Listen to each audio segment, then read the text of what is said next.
Subscribe and download over 1 million code snippet including this tutorial from codegive.com, link in the description below. In Python, variable scope refers to the region of a program where a variable is accessible.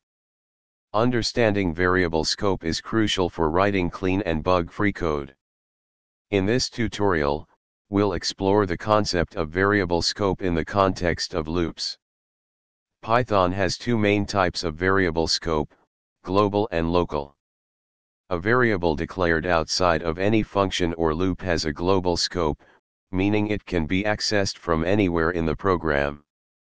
On the other hand, a variable declared inside a function or loop has a local scope and is only accessible within that function or loop. In the case of loops, variables declared within the loop body have local scope and are only accessible inside the loop.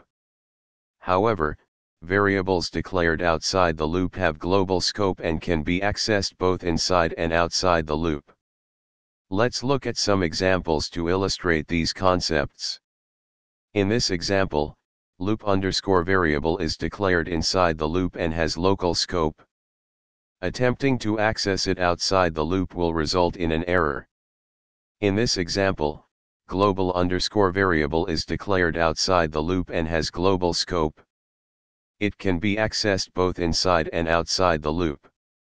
In this example, local_variable is declared inside the loop, ensuring it has local scope. Using it outside the loop will result in an error, preventing unintended global variables. Understanding variable scope in loops is crucial for writing robust and maintainable Python code. By being mindful of where variables are declared, you can avoid common scope-related issues and write more reliable programs. ChatGPT